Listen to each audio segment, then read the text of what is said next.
नमस्कार दोस्तों, stock market studies में फिर से एक बार आपको बहुत-बहुत स्वागत है। तो आज यहाँ पे मैं डिस्कशन करने वाला हूँ एक ऐसे कंपनीज़ के बारे में, जो देखा जाए तो एक मोनोपोली जैसे बिज़नेस करते हैं। मोनोपोली मतलब आप सभी जानते हैं उस कंपनी के ऊपर ही डिपेंडेंट होंगे उस सेगमेंट में जितने सारे काम करते हैं। तो मोनोपोली बिज़नेस करने वाला एक कंपनीज़ के बारे में आज बात करूँगा, जो आज तो कंपनी अच्छा खासा आपको डिस्काउंट में इस कंपनी का शेयर दे रहा है। तो एक दिन आपको एक बहुत बड़ा इस कंपनी के ऊपर रैली ज़रूर देखने को मिलेगा। तो कंपनी कौन-सा है, जिसके बारे में आज बात करूँगा। तो उससे पहले मैं एक चीज़ आपको बता दूँ, इस कंपनी के जो Q3 का रिज़ल्ट वो Q3 का रिज़ल्ट कब आने वाला है, साथ ही साथ कंपनी एक बहुत बड़ा अनाउंसमेंट किया डिविडेंड। कंपनी डिविडेंड भी देने वाले हैं, तो कितनी बार डिविडेंड दिया और कौन-सा डेट में फिर से आपको डिविडेंड मिलेगा, सब कुछ मैं इस वीडियो में डिस्कस करूँगा, तो वीडियो को लास्ट तक देखिएगा। और अभी तक आपने इस चैनल को सब्सक्राइब नहीं किया तो ज़रूर कर लेना, क्योंकि आपको daily basis stock market information update इसी चैनल के माध्यम से मिलता रहेंगे। तो चलो देख लेते हैं आज के स्टॉक के बारे में। सबसे पहले बता दूँ कंपनी कौन-सा है? कंपनी का नाम है कंप्यूटर एज मैनेजमेंट सर्विसेज़, जिसको आप कैम्स नाम से जानते हैं। तो कैम्स के बारे में आज डिस्कस करूँगा, जो एक टेक्नोलॉजी मतलब सर्विसेज़ कंपनी है, जो एक इन्वेस्टर सर्विसेज़ कंपनी है, जो एसेट मैनेजमेंट सर्विसेज़ कंपनी है। तो मान के चलिए आपने कोई भी म्यूचुअल फंड किए, कोई भी एसेट मैनेजमेंट किए, तो उसके ऊपर कंपनी काम करते हैं। तो इस कंपनी का डिटेल्स डेटा देखेंगे तो देखिए the company is a mutual fund transfer agency. मतलब आप जितने सारे म्यूचुअल फंड करते हैं तो उसको जो मतलब फंड ट्रांसफर फंड करना होता है तो उसका एजेंसी है। इसका मतलब कोई भी अगर म्यूचुअल फंड कर रहा है तो उसको देखिए आप म्यूचुअल फंड बाई कर रहे हैं, सेल कर रहे हैं, तो उसका तो कोई ना कोई ट्रांजेक्शन हो रहा है, तो उस ट्रांजेक्शन को मेंटेन कौन करता है? वो करता है कैम्स। तो सोचिए एक मोनोपोली बिजनेस करते हैं, इसका कोई कंपटीटर भी नहीं है।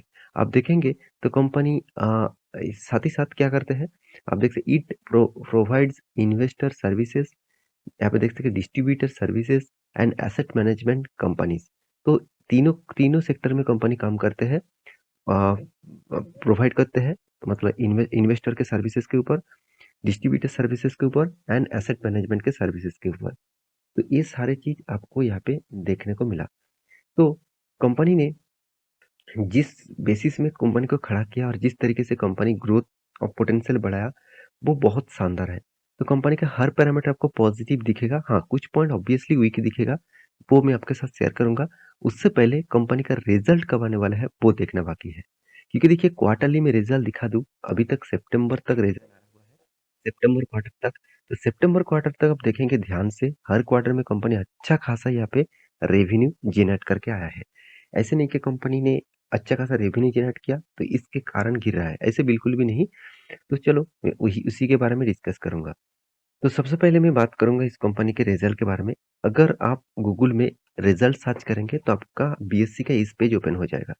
यहाँ पे कौन सा रिजल्ट कौन सा डेट में आने वाला है, सब कुछ आपको मिल जाएगा। इसके ऊपर आपको डिटेल्स वीडियो चाहिए तो मुझे कमेंट जरूर करिएगा। तो यहाँ पे एक चीज आप ध्यान से देखिएगा, यहाँ पे आप ढूंढ नहीं सकते कौन सा कंपनी का रिजल्ट कब आएगा। तो आपको क्या करना होगा, यहाँ पे आपको लिखना होगा कोई भी कंपनी का नाम। तो आप कंपनी का नाम लिखेंगे तो यहाँ पे लिख सकते हैं कैम्स। तो कैम्स लिखेंगे तो आपके सामने नहीं आएगा, क्योंकि ये शॉर्ट फॉर्म है। तो आप यहाँ पे देख सकते हैं, यहाँ पे फुल फॉर्म आप लिखेंगे तो कंप्यूटर एज मैनेजमेंट सर्विसेज देखकर आप सबमिट करेंगे तो आपके सामने एक डिटेल्स आएगा। सिक्योरिटी कोड मतलब बीएससी का कोड कौन सा है, एनएससी का कोड कौन सा है, इसका नाम कौन सा है, और इसका डेट आप देखेंगे तो 7 फरवरी में इसका फाइनल डेट है रिजल्ट सामने आने का। मतलब Q3 का रिजल्ट सामने आने का जो फाइनल डेट है वो है 7 फरवरी। तो उस डेट में ही रिजल्ट आपको दिखेगा, और कंपनी अनाउंसमेंट भी किया है उस डेट में ही रिजल्ट यहाँ पे आपको देगा। तो रिजल्ट कब आएगा? 7 फरवरी में। और कंपनी डिविडेंड कब देने वाला है? 15 फरवरी में 2023 में।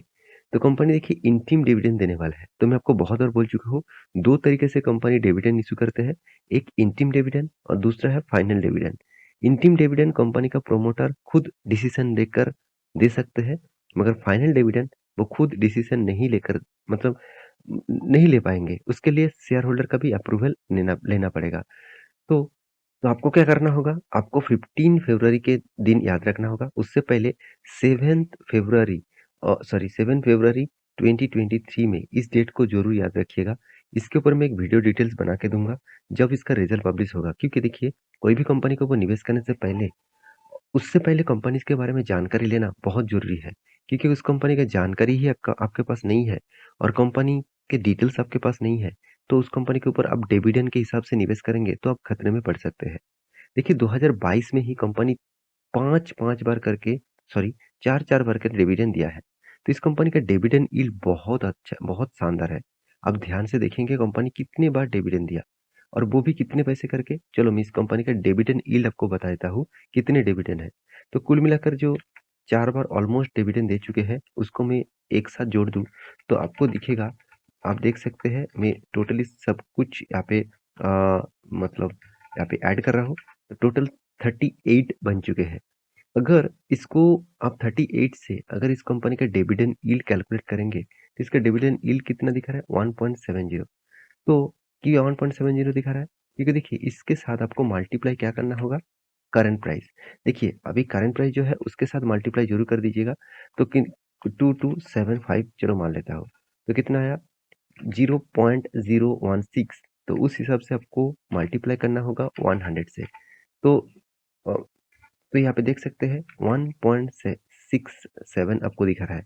इसका मतलब इसका डिविडेंड यील्ड होना चाहिए 1.67। तो क्या सही है? चलो मैं आपको दिखा ही देता हूँ। यहाँ पे कितना है? 1.70। तो उसी के आसपास है, क्योंकि जो प्राइस है जब लास्ट डिविडेंड दिया गया था, उस हिसाब से एडजस्टमेंट देखने को मिला था। तो ऑब्वियसली यहाँ पे डिविडेंड यील्ड जो है आप किस तरीके से कैलकुलेट करेंगे, मैं आपको दिखा चुका हूँ। इसका मतलब इसका मतलब क्या है डिविडेंड यील्ड का? मान के चलिए इस कंपनी के ऊपर आपने 1 लाख रुपया निवेश करके रखा, तो 1 साल के बाद आपको डिविडेंड के हिसाब से जो रिटर्न मिला, 1700 रुपीज़ आपको मिल चुके हैं। तो यही खासियत होता है कोई भी कंपनीज़ के ऊपर निवेश करने से। तो क्या इस कंपनी के ऊपर निवेश करना चाहिए? देखिए इस कंपनी के जो पैरामीटर्स हैं, उसके बारे में बात करूँ, तो कंपनी का पैरामीटर आपको अच्छा दिखेगा। जैसे कंपनी का पी रेशियो कंपनी के इंडस्ट्रीज़ पी रेशियो से बहुत हाई है। मगर कंपनी का return of equity, return of capital employed बहुत बेस्ट लेवल में देखने को मिलेगा। एनुअली इनकम भी अच्छा खासा है, कर्जा भी ना के बराबर है। डेप्थ के बारे में बात करूँ तो ना के बराबर डेप्थ है। फ्री कैश फ्लो के बारे में बात करूँ तो 246 करोड़ के आसपास इसका फ्री कैश फ्लो है। अर्निंग पर शेयर के बारे में बात करूँ तो 55.6 है इसका अर्निंग पर शेयर। तो यहाँ पे सेल्स ग्रोथ जो है 18% के आसपास है। प्रॉफिट ग्रोथ जो है वो नेगेटिव है। तो अभी फिलहाल के लिए नेगेटिव है, क्या पहले भी नेगेटिव था? चलो वो भी मैं आपको दिखा देता हूँ। आप ध्यान से देखेंगे तो ऐसे बिल्कुल भी नहीं था। सेल्स ग्रोथ और प्रॉफिट ग्रोथ बेस्ट परफॉर्मेंस में है। सिर्फ इस बार ही कंपनी का प्रॉफिट ग्रोथ नेगेटिव में गया, तो इसलिए स्टॉक के ऊपर प्रेशर देखने को मिला है। तो इसलिए स्टॉक के ऊपर गिरावट देखने को मिला है। रिटर्न ऑफ इक्विटी भी अच्छा खासा है। कंटिन्यूअसली कंपनी का प्रॉफिट मेंटेन हो रहा है और अच्छा खासा ग्रोथ भी हो रहा है। देखिए पहले तो 50-60 करोड़ के आसपास प्रॉफिट होते थे। आज वो 200, 250, 300 करोड़ के आसपास पहुंच चुके हैं। तो यही खासियत है, कोई अच्छे कंपनी अगर सस्ते दामों में मिले तो उस कंपनी के ऊपर आप बने रहना। तो इस कंपनी का हर पैरामीटर आपको दिखा चुका हूँ। सिर्फ एक पॉइंट देखना बाकी है, पैग रेशियो जो 1% के नीचे होना चाहिए था, ज़्यादा है। इसका मतलब वैल्यूएशन थोड़ा सा ज़्यादा है। मार्केट कैप टू सेल्स बता रहा है 1 रुपये कमाने के लिए कंपनी को 12.5 रुपीज़ पेमेंट करना पड़ रहा है। तो साथ ही साथ इन्वेस्ट इन्वेस्ट मतलब इन्वेस्ट सॉरी इंटरेस्ट कवरेज के बारे में बात करूँ, तो कंपनी का तो कर्जा ना के बराबर है। उसके हिसाब से कंपनी 56 टाइम इंटरेस्ट कमा रहा है, एवरेज के हिसाब से, इंटरेस्ट का कवरेज के हिसाब से। तो इसके ऊपर कैश फ्लो क्या बता रहा है? कैश फ्लो भी पॉजिटिव में है। साथ ही साथ कंपनी के इन्वेस्टर भी अच्छा खासा देखने को मिला। जैसे प्रोमोटर के पास 19%, एफएस के पास 32%, डीएस के पास 13%, पब्लिक के पास 33%।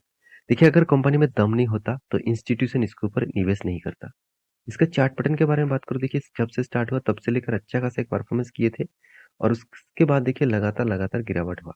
यहाँ पे एक सपोर्ट जोन बना है, ये जो जोन है यहाँ पे सपोर्ट जोन बना है। इस जोन के ऊपर अगर टच करके रिवर्सल करे तो अच्छा खासा रैली देखने को मिलेगा। अगर इसको सस्टेन नहीं कर पाए तो गिरावट होगा और नेक्स्ट जो लेवल रहेगा इस लेवल तक करीबन करीबन 1700 रुपीज के आसपास। तो इसके ऊपर स्टडी करिए, उसके बाद जरूर कंटिन्यू कंटिन्यू कर सकते हैं। तो मेरे इस वीडियो आपको कैसा लगा जरूर कमेंट करना। इसी तरीके से वीडियो पाने के लिए चैनल को सब्सक्राइब भी करना। मिलते हैं नेक्स्ट वीडियो में, तब तक के लिए अच्छे से रहिए, अपने ख्याल रखिए। Bye bye.